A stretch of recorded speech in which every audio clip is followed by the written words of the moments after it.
Almost done with the set list for OTS Pack 6. What's one more card? Light Ray Greffer. Light Ray Greffer definitely needs a reprint. Cimoooooooo!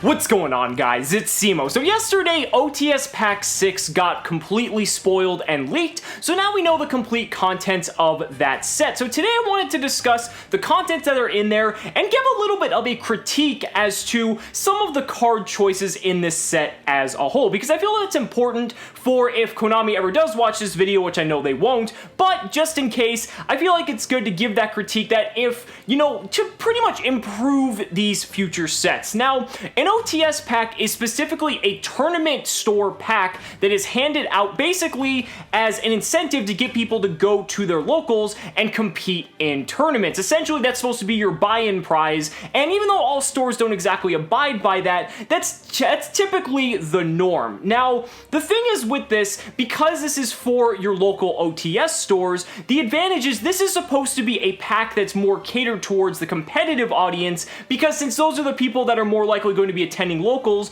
on a more frequent basis. And this set is typically including cards that are meant to be rarity bumped versions of other cards that are on the competitive scene but maybe haven't quite gotten the rarity bump that they deserve. Now we're going to be going into those a little bit more in depth, starting off with the ultimate rares. In every OTS pack there's 3 ultimate rares. The first one already got spoiled. It was Brilliant Fusion. Konami gave us that one right out of the gate, and I think Brilliant Fusion is an excellent candidate here. Now, Brilliant Fusion isn't exactly the most, I would say, competitively staple at the moment, but it's still an incredibly generic, powerful card that a lot of different decks can utilize, and there are some competitive decks that do utilize it. I mean, Lightsworn can play it, World Chalice, which has been potentially just bubbling these last few YCSs, that deck can play it. There's a wide variety of decks that can play Brilliant Fusion, even though it isn't necessarily just in every single deck. So ultimately, I think that's an okay choice. Then we had the other 2 ultimate rares spoiled as well. Now the first one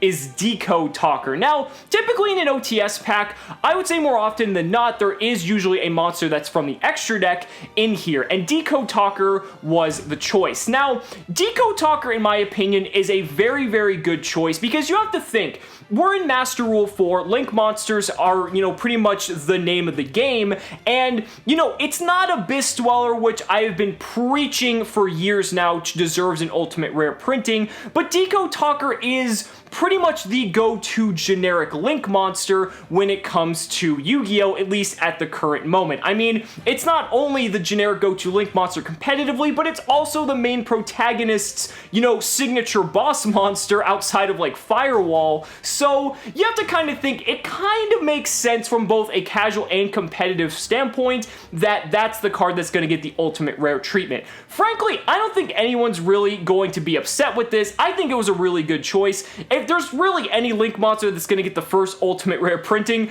I think Decode Talker is definitely deserving of that. Now, moving on to the last ultimate rare, Invocation. So, I feel pretty polarized about this decision. Now, Invocation, aside from the fact that this is going to look absolutely gorgeous, this isn't the most generic card they could have chosen. And now, to be fair, they don't always pick generic cards for this. I mean, this is kind of like in line with something like Swap Frog. You know, Swap Frog is good in a variety of different decks, but it's not like you can play it in every deck. And Invocation kind of follows suit, because the Invoked engine is splashable in a variety of different decks, but you're not going to be seeing it in every deck. And so I feel like this is a really good choice for that reason, but at the same time, I kind of wish this was something a little bit more generic, you know, maybe something along the lines of, I don't know, maybe like Twin Twister, like something that every deck can just play, because usually in an OTS pack, there is that one ultimate rare that like every deck is pretty much looking for. Like, we've had Ghost Ogre in the past. Ghost Ogre is a hand trap that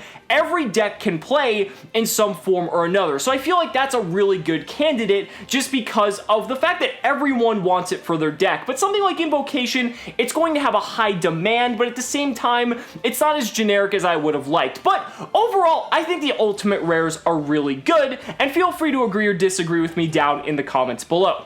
Now let's get into the super rares, because this is where I want the bulk of the discussion to be. So starting off with the super rares, there's 10 of them in every OTS pack, and the first one is Revenge Red Slayer. I'm okay with this, even though Revenge Reds aren't exactly, you know, any form of competitive, like, they have no competitive viability at the moment. They do have the potential, like, the cards are okay, and frankly, Revenge Red Slayer is a good enough card that I think it's very undervalued, so I feel like that's okay as a super rare, and plus, a lot of people like the archetype, so hey, why not give it a super rare? I'm okay with that. Then there's Trickstar Lilybell, and there's also the Winterbell as well, the Wind Witch Winterbell, and those are both very good candidates. Winterbell pretty much finishes off giving the high rarity to the Wind Witches, and Lilybell was the only card in Trickstar that was not high rarity either. So giving those super printings is very good for Trickstar players and Wind Witch players alike, or if you're a Wind Witch Trickstar player, you can rejoice. Set Rotation is an interesting one because although I predicted that to be in this pack, I didn't predict Set Rotation to get hit on the ban list. So while Set Rotation is deserving of a super rare printing, we're a little bit late to the party on this one, in my opinion. Like, yeah, I guess if you're playing the one copy of Set Rotation, now it's going to be in a holo version, but, you know, this would have been nicer before it got hit on the ban list, so I don't know. That one just seems like a little bit of a misstep. So that's pretty much it for the super rares, and the reason I say that is because the rest of the super rares, I just don't even know what the hell they were thinking. So we're gonna get on to the next one. So Paleozoic. Paleozoic was hyped because Paleozoic has been like the common king deck for just all time now, and you know, they have Paleozoic Canadia. That's really good. I think Canadia is definitely deserving of a super rare printing, but what other Paleozoic monster do you think they would print? Do you think they would go with Morella or Olenoides or Dinomisius? No, they go with Eldonia and Hallucigenia. Yeah, the two least used Paleozoic monsters in the entire archetype. Konami decided, you know what? We're gonna give those a super rare printing. Why the fuck, out of all the Paleozoic monsters, did these two other Paleozoics get the foil treatment? This makes absolutely no sense to me whatsoever, and is honestly just kind of like a slap in the face to anyone who likes playing Paleozoic, because this is completely unnecessary and just makes no sense. I don't know why they just figured that this needs to be the case, because there are so many, every other Paleozoic monster is better. Literally, everyone is better. There's such a small number of deck lists that have actually played either Eldonia or Hallucigenia, and it's basically because they just wanted a higher Paleozoic count, not even for the effects. So this to me just makes absolutely no sense whatsoever, but if you think that's bad, it gets even worse than that, because from there, we also go to cards like Fairytale Bela, there's Black Metal Dragon, Overload Fusion. Like, what year is this? 2005? What deck has been playing Overload Fusion since any version of Cyber Dragon OTK way back in the GX era? Like, this to me makes no sense. If Overload Fusion actually had a place, maybe even semi-competitively, then I could actually see that, but this card has so many different printings, and it's not like there's this outrageous demand for it. And don't even get me started on Black Metal Dragon, because Overload Fusion in comparison to Black Metal Dragon is just like absolutely an abomination, because Black Metal Dragon, first of all, Black Metal Dragon could have just been printed in a set like Legendary Duelist, because they were already printing a million fucking Red Eyes cards already, so why not just put Black Metal Dragon in there as a super rare? The card is decent, but again, it doesn't make any sense being in a set like this because of the fact that this is a competitively catered set. This could have gone to a card like Spiral Drone or Spiral Tough, or, you know, Destrudo. There's like a Kaiju. There's so many other better choices they could have gone with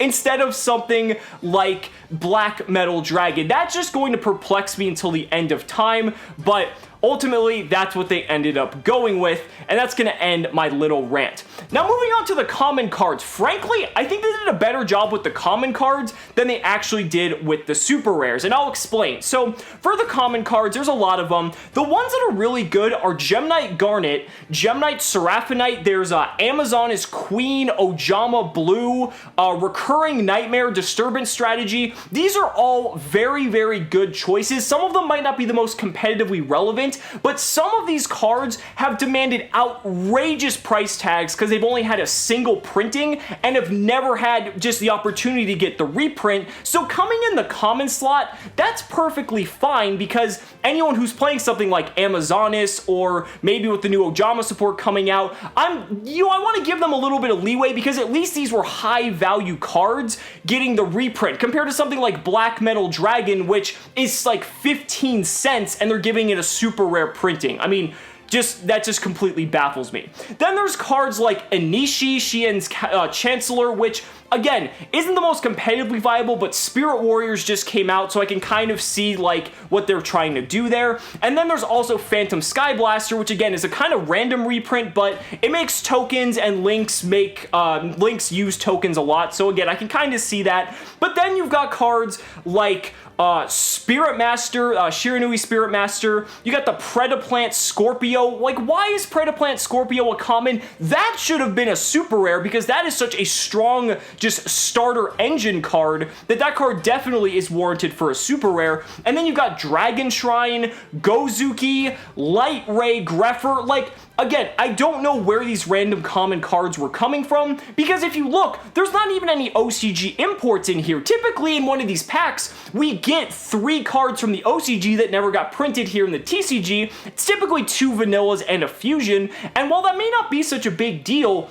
at least it's better to get something like brand new that we've never seen in the game than 3 cards that are just worthless reprints that aren't even necessary, at least on not even just on a competitive level, but on a casual level at that. I mean, if we're looking big picture here, some of these reprints in this set, they could have put Grinder Golem in here. And I know that I'm not the biggest fan of Grinder Golem, but Grinder Golem is like a $20 card right now. That could have easily been in here to help taper down the price of that card. So if they don't preemptively ban it, at least there's another printing so players have the ability to get their hands on it and not get completely wrecked for when we get those other Link monsters that pretty much make Grinder Golem the absolute force that it is in the OCG. They could have done hand traps. Like, this would have been an excellent opportunity to put Psyframe Gear Gamma in here. A hand trap that's never had a reprint in its entire life. They could have put Psyframe Driver in here. Like, there's so much